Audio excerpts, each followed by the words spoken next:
Narayanam Namaskritya Naram Jayam Narottamam Devim Saraswatim Vyasam Tato Jayam Devi Nashtapraeshu Avadreshu Nityam Bhagavatam Bhagavati Uttam Shloke Bhakti Bhagavati Naishviki. Continuing with the discussion on Sri Chaitanya Charitamrita Madhya Lila, Chapter 9.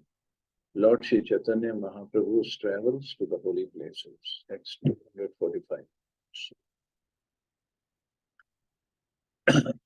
So Mahaprabhu went to this place of Shankaracharya, Sringeri Matha. So from there, he went to Udupi. Madhvacharya sthane aila yaha tattva Udupi te Krishna dekhi taha hela premonmagi. Chaitanya Mahaprabhu next arrived at Udupi, the place of Madhvacharya, where the philosophers known as Tattvavadis resided. There he saw the deity of Lord Krishna and became mad with ecstasy. Shripad Madhvacharya took his birth near Udupi, which is situated in the South Kannada district of South India, just west of Sahyadri. This is the chief city of the South Kannada province and is near the city of Mangalore, which is situated to the south of Udupi. Near the city of Udupi is a place called Pajak Kshetra, where Madhvacharya took his birth.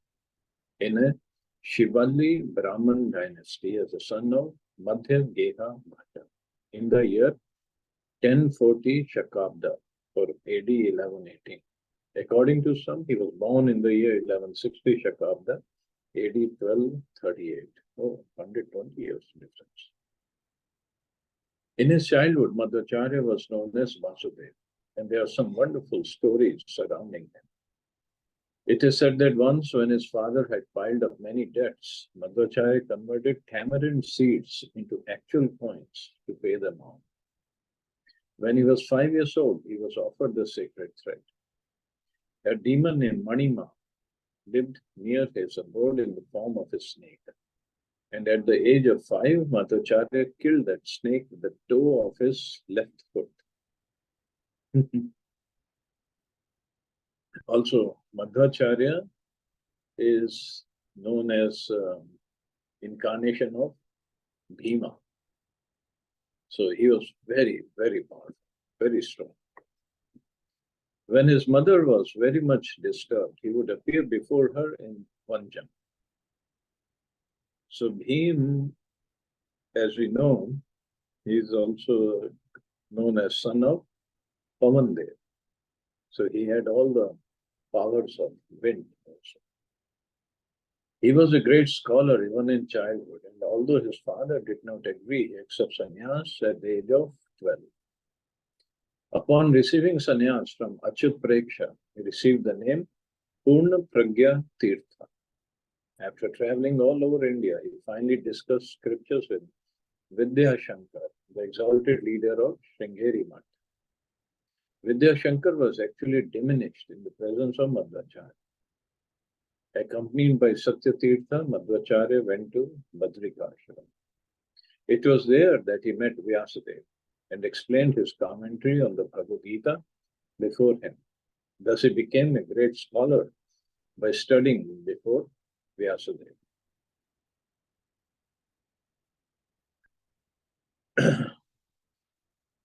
By the time he came to the Ananda Math from Badrikashram, Madhvacharya had finished his commentary on the Bhagavad Gita. His companion Satyatirtha wrote down the entire commentary. So he started walking from Badrikashram to Ananda Math. And while walking, he finished his commentary. And Satyatirtha had to write down everything while walking. When Madhvacharya returned from Badrikashram, he went to Ganjam, which is on the bank of the river Godavari. There he met with two learned scholars named Shobhan Bhatt and Swami Shastri. Later, these scholars became known in the disciplic succession of Madhvacharya as Padmanabh Tirtha and Narhari Tirtha. When he returned to Udupi, he would sometimes bathe in the ocean. On such an occasion, he composed a prayer in 5 chapters. Once, while sitting beside the sea and engrossed in meditation upon Lord Shri Krishna, he saw that a large boat containing goods for Dwarka was in danger. He gave some signs by which the boat could approach the shore, and it was saved. The owners of the boat wanted to give him a present, and at that time Madhvacharya agreed to take some gopi chanda. So he said, there was a big lump of gopi chandan on the boat. He said, just give me that. That's it. That's all right. He received a big lump of gopi chandan, and as it was being brought to him, it broke apart and revealed a large deity of Lord Krishna. The deity had a stick in one hand and a lump of food in the other. As soon as Madhvacharya received the deity of Krishna in this way, he composed a prayer. The deity was so heavy that not even 30 people could lift it. Yet Madhvacharya personally brought this deity to Udupi. So he lifted the deity and brought him to Udupi. 8 of Madhvacharya's sannyas disciples became directors of his 8 monasteries. Worship of the Lord Krishna deity is still going on at Udupi according to the plans Madhvacharya established. Madhvacharya then for the second time visited Badrikash. While he was passing through Maharashtra, the local king was digging a big lake for the public benefit. As Madhvacharya passed through that area with his disciples, he was also obliged to accept help in the excavation. So a big lake was being excavated, but this king, he didn't know who Madhvacharya was, and he asked, okay, why don't you help? How can he ask a sannyasi, a sadhu, to help in digging a lake? But this is how it was. After some time, when Madhvacharya visited the king, he engaged the king in that work and departed with his disciples. So he preached to the king, and he asked the king to start digging, and he left. Often in the province of Ganga Pradesh, there are fights between Hindus and Muslims. The Hindus were on one bank of the river and the Muslims on the other. Due to the community tension, no boat was available for crossing the river. The Muslim soldiers were always stopping passengers on the other side. But Madhvacharya did not care for these soldiers. He crossed the river anyway, and when he met the soldiers on the other side, he was brought before the king. The Muslim king was so pleased with him that he wanted to give him a kingdom and some money. But Madhvacharya refused. While walking on the road, he was attacked by some dacoits, but by his bodily strength, he killed them all.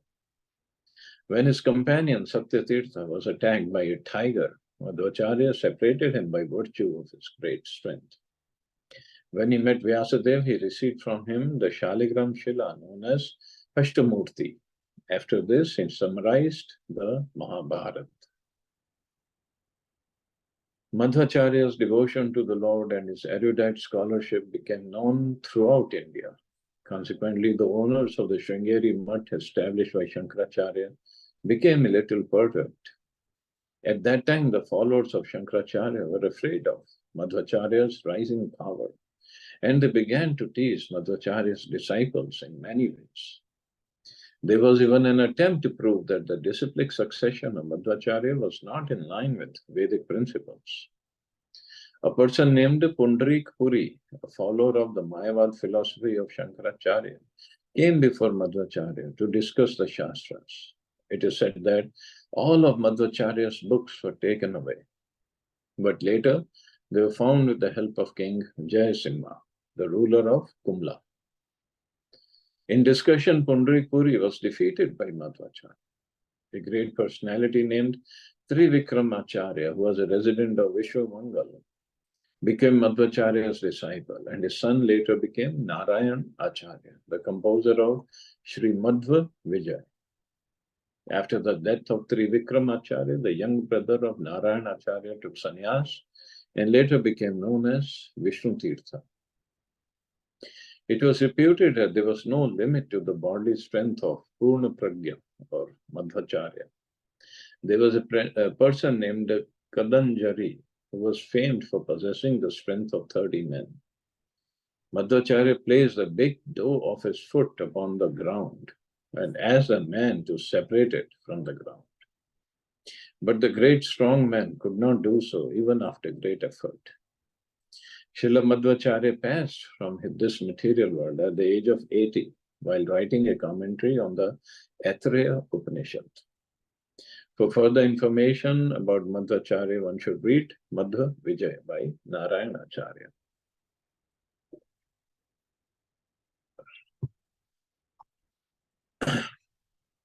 So I guess when we go take darshan at Udupi, or have a trip for Udupi, we can find out more about Madhvacharya. The Acharyas of Madhva Sampradaya established Udupi as a chief center, and the monastery there was known as Uttaradhi Matha. Uttaradhi Matha. A list of different centers of Madhvacharya Sampradaya can be found at Udupi and their Math commanders. So many Math commanders are. To date, in the Udupi monastery, there are another 14 Madhva Tirtha sannyasis. As stated, Udupi is situated beside the sea in South Kannada, about 36 miles north of Mangalore. So another wonderful place to visit.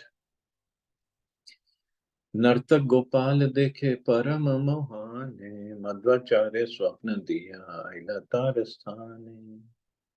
While at the Udupi monastery, Sri Madhvacharya, Sri Chaitanya Mahaprabhu saw dancing Gopal, most beautiful deity.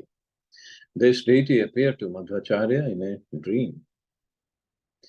Gopi Chandan Tale Achila Din Gate, Madhvacharya say Krishna Paila Konumate. Madhvacharya had somehow or other acquired the deity of Krishna from a heap of Gopi Chandan that had been transported in a boat. Madhvacharya Anitare Karila Sthapana Adya Vadhi Seva Kare Tattvavadiga. Madhvacharya brought this dancing Gopal to Udupi and installed him in the temple. To date, the followers of Madhvacharya, known as Tattvavadis, worship this deity. Krishna Murti Dekhi Prabhu Mahasukh Paila Prema Veshe Bahu Krishna Nritya Gita Kaila. Sri Chaitanya Mahaprabhu received great pleasure in seeing this beautiful form of Gopal. For a long time, he danced and chanted in ecstatic love. Tattvavadi Gana Prabhu ke Mayavadi Jnani Pratham Darshane Prabhu ke na Kaila Sambhashani. When the Tattvavadi Vaishnavas first saw Sri Chaitanya Mahaprabhu, they considered him a Mayavadi sannyasi. Therefore, they did not talk to him.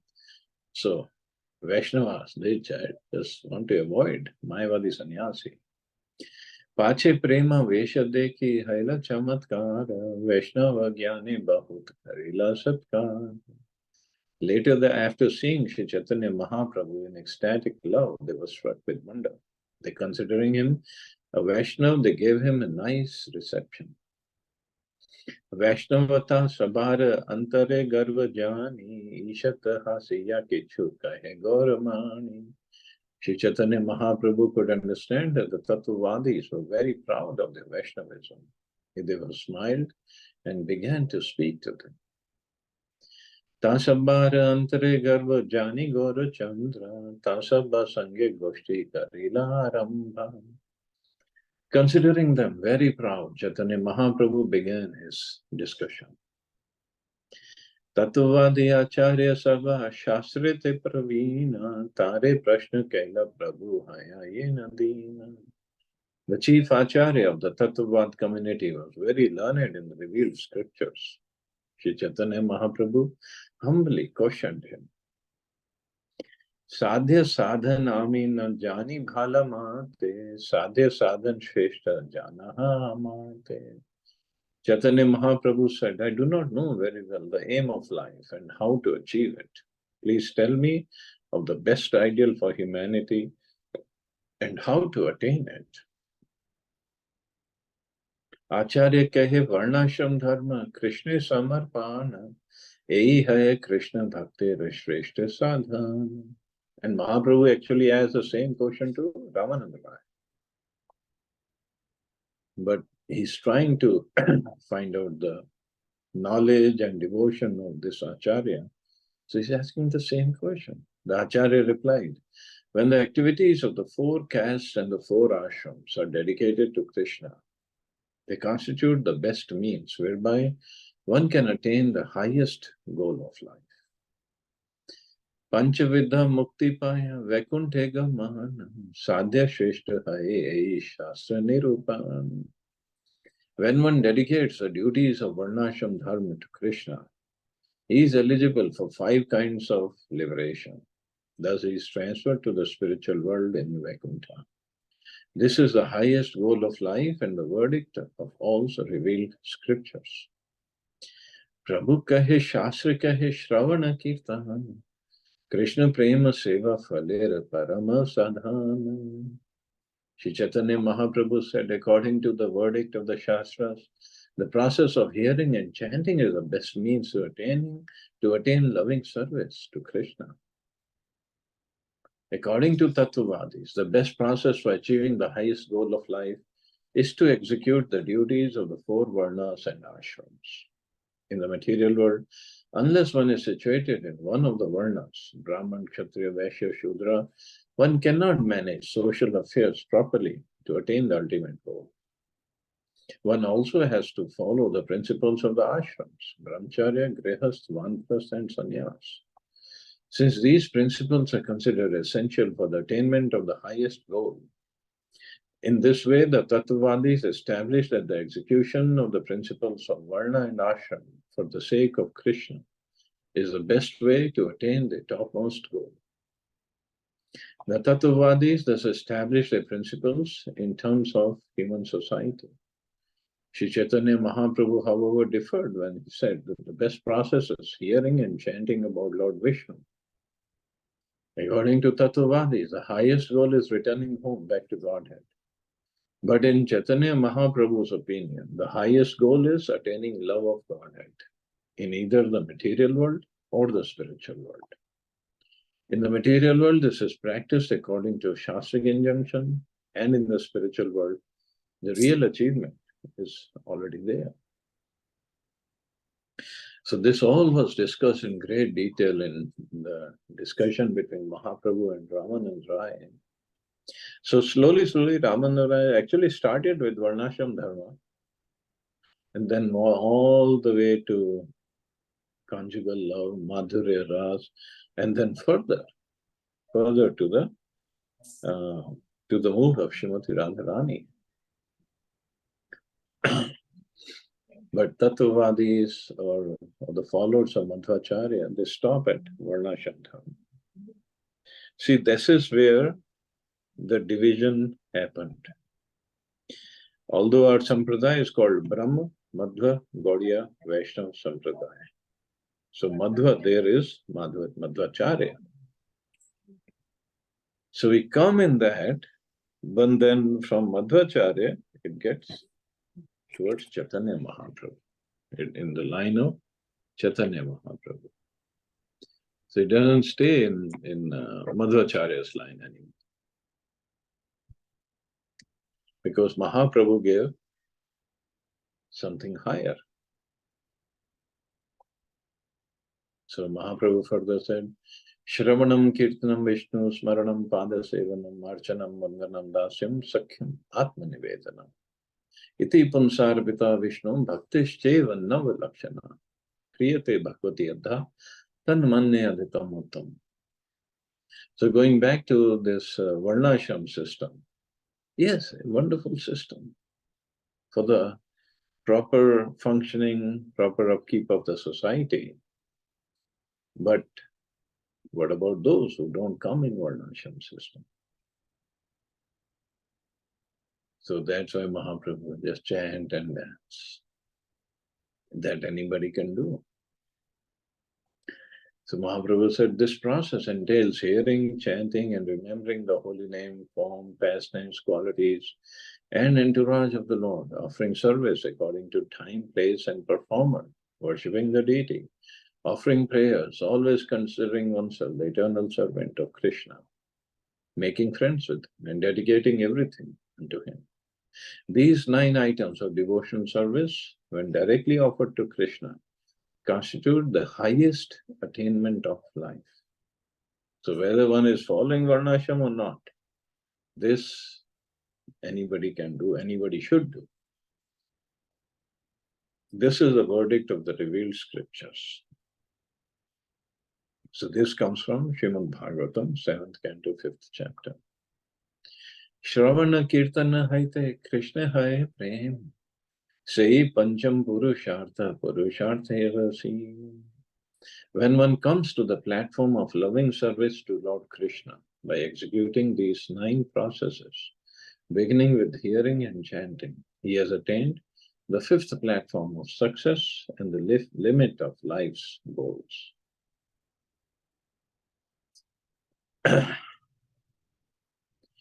Everyone is after success in religion, economic development, sense gratification, mean dharma, artha, kama, and moksha. But these are 4 purusharthas, but what's the 5th one? These are the general practices of the common man, but according to the strict principles of the Vedas, the highest attainment is to rise to the platform of Shravanam Kirtanam, hearing and chanting about the Supreme Personality of Godhead. So completely rejecting all religious activities which are materially motivated, this Bhagavad Puran, or Srimad Bhagavatam, propounds the highest truth, which is understandable by those devotees who are fully pure in heart. The highest truth is reality distinguished from illusion for the welfare of all. Such truth uproots the 3-fold miseries. This beautiful Bhagavatam, compiled by the great sage Srila Vyasadeva, is sufficient in itself for God realization. What is the need of any other scripture? As soon as one attentively and submissively hears the message of Bhagavatam, by this culture of knowledge, the Supreme Lord is established within his heart. This verse of Srimad Bhagavatam rejects ascetic processes, all religious activities that aim at achieving materialistic goals, including dharma, artha, kama, and even moksha. So according to Srila Swami, the material conception of success, moksha, liberation, and desires is desired by those in material existence. Devotees, however, not being situated in material existence, have no desire for liberation. A devotee is always liberated in all stages of life, because he is always engaged in the 9 items of devotional service, Shravanam, Kirtanam, etc. Sri Chaitanya Mahaprabhu philosophy holds that devotional service to Krishna always exists in everyone's heart. It simply has to be awakened by the process of Shravanam Kirtanam. So when a person is actually engaged in devotional service, his eternal relationship with the Lord, the servant-master relationship, is awakened. And when it is awakened, means he is on his path to attain Krishna Prema. So that is the highest goal, and that is what we should be looking for, not just dharma, artha, kama, and moksha. So we'll stop here, see anybody has any questions or comments.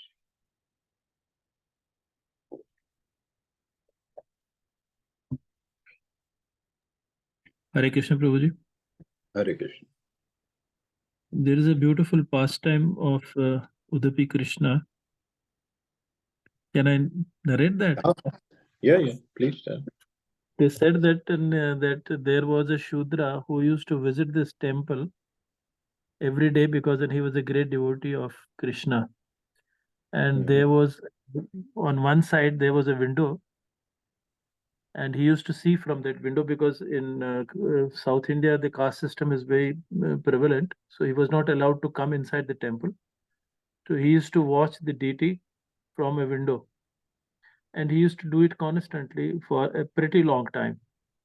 The Lord was so pleased in that one fine day, when the pujaris went for offering this prayers, and in the morning they found that the deity has turned his face towards that window itself. So that window still exists there. You first and go into the darshan, have the darshan through the window. You can see the deity through the window itself. And when you go inside the temple, normally in all temples, and you see the deity right in front of the gate at a little distance. But here, you have to take a detour to see the deity, because the deity is facing that window where from that devotee used to see him. Wow. See, deities, the deities can do wonderful things. We visited place, and this story was narrated to us, and Okay. that this why this window is here. And normally they say that, and you should first see the Lord through this window, Okay. because this window still exists there. So now you have to take us there sometime. Yes, anytime, Prabhu. Anytime. It's a beautiful place. It's a beautiful place. Beautiful deity and beautiful place. And lovely prasad. Archana Mata.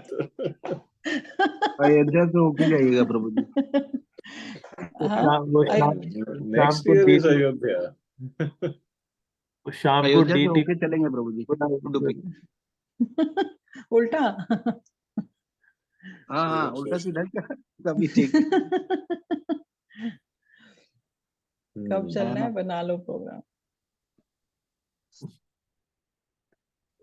Nice class, Prabhuji. Thank you. Thank you, Prabhuji. Thank you, Mata. Thank you, Prabhu. Thank you all have very a much, safe Prabhuji. Very nice class. Hare Thank you very much. Krishna. Jai Hare Shri Krishna, Hare Bol. Jai Shri Ram.